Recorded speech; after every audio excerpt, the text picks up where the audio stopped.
गर्मियां शुरू होते ही जो बाजार में फल आते हैं उसमें से हमारा एक फेवरेट फ्रूट है वो है तरबूज यानी वाटरमेलन। इसमें बहुत ज्यादा अच्छी पानी की मात्रा होती है, मीठा होता है और जब हम लोग उसे थोड़ा ठंडा करके खाएं तो हमारे शरीर को भी वो ठंडक देता है और इसलिए इस धूप के सीजन में उसे खाना हर किसी को पसंद है। लेकिन क्या आपको पता है तरबूज की मात्रा भी अगर हम लोग ज्यादा खाने में ले तो उससे भी हमें तकलीफ होती है। तो आज हम लोग देखेंगे कि क्या तरबूज ज्यादा खाने से हमें तकलीफ होती है, अगर होती है तो वो क्या होती है, एक व्यक्ति को तरबूज कितना खाना चाहिए और किन लोगों को इस फल को खाते वक्त खास करके ज्यादा ध्यान देना चाहिए।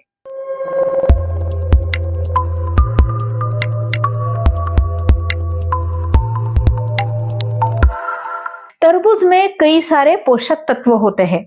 सबसे पहले तो इसमें 90% पानी होता है। इसके अलावा natural sugar, vitamin A, vitamin C, potassium, antioxidant जैसे कई लाइकोपिन पाए जाते हैं।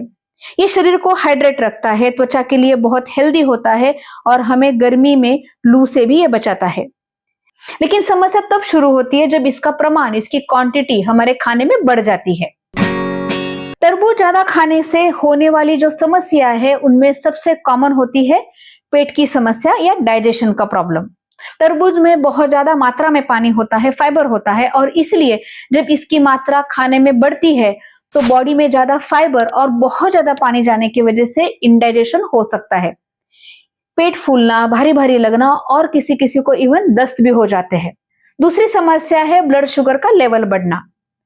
तरबूज का ग्लाइसेमिक इंडेक्स बहुत कम होता है, यानी तरबूज खाने से ब्लड शुगर बहुत जल्दी बढ़ जाता है और इसलिए खासकर डायबिटीज के मरीज अगर तरबूज की मात्रा ज्यादा लेते हैं तो उसकी वजह से उनका ब्लड शुगर लेवल जल्दी बढ़ता है और शुगर अनकंट्रोल हो सकता है।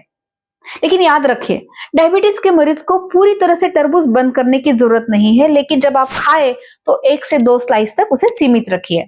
अगर आप उसे कंट्रोल में खाएंगे तो शुगर भी कंट्रोल में रहेगा। तीसरी समस्या है इलेक्ट्रोलाइट इंबैलेंस हो जाना। तरबूज में बहुत ज्यादा मात्रा में पानी होता है और साथ ही में उसमें इलेक्ट्रोलाइट जैसे पोटेशियम की मात्रा भी बहुत ज्यादा होती है। ऐसे व्यक्ति जिनमें पोटेशियम या इलेक्ट्रोलाइट की मात्रा अच्छे से बनाए रखना बहुत जरूरी है, जैसे कि किडनी पेशेंट्स या ऐसे पेशेंट जो ऐसी कुछ दवाइयां ले रहे हैं जिसकी वजह से ऑलरेडी उनका पोटेशियम ज्यादा रह रहा है, उनमें तरबूज ज्यादा खाना खतरनाक हो सकता है।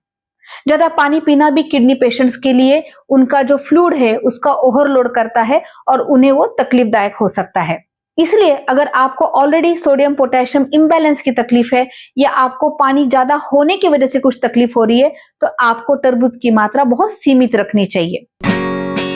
चौथी समस्या है वजन बढ़ना। एक तरफ जब हम लोग ये वाटरमेलन लिमिटेड क्वांटिटी में खाते हैं तो उसके पानी की वजह से, उसके फाइबर की वजह से पेट भरा भरा रहता है, भूख कम लगती है और वजन कम होने में मदद होती है। लेकिन दूसरी तरफ जब इसकी मात्रा बहुत बढ़ जाती है तो उसमें जो ग्लूकोज है उसकी वजह से बॉडी का ओवरऑल डे का कैलोरी इंटेक बढ़ता है और शुगर की मात्रा बढ़ के कैलोरी इंटेक बढ़ने की वजह से वजन बढ़ने में भी ये कॉन्ट्रीब्यूट करता है। पांचवी समस्या होती है लाइकोपिन की मात्रा ज्यादा होने के कारण। एक तरफ तो लाइकोपिन ये एंटीऑक्सीडेंट होता है और शरीर के लिए बहुत फायदेमंद होता है, लेकिन जब हम लोग ज्यादा तरबूज खाएंगे तो लाइकोपिन ज्यादा बॉडी में जाएगा और इसकी वजह से कुछ लोगों में जी मचलना, नौशिया फील होना या उल्टी होना ये तकलीफ हो सकती है। तो हम लोगों ने देखा कि तरबूज खाना फायदेमंद होता है लेकिन ज्यादा खाना भी नुकसानदायक हो सकता है। तो अब इम्पोर्टेंट सवाल है कि सही मात्रा क्या है। तो कटा हुआ 1 से 2 कटोरी तरबूज एक व्यक्ति दिन में आसानी से खा सकता है, जिससे उसे कोई तकलीफ भी नहीं होगी और उसे ज्यादा से ज्यादा फायदा मिलेगा। लेकिन याद रखिए, सही मात्रा में भी खाली पेट तरबूज खाना या बहुत लेट नाइट तरबूज खा के सोना भी तकलीफ दे सकता है। तो आज का इंपॉर्टेंट टेक होम मैसेज है कि कोई भी फल पूरी तरह से अच्छा या पूरी तरह से बुरा नहीं होता। मैटर करता है कि उसकी क्वांटिटी क्या है और आप उसे कब और कैसे खा रहे हैं और साथ ही में आपकी हेल्थ कंडीशंस।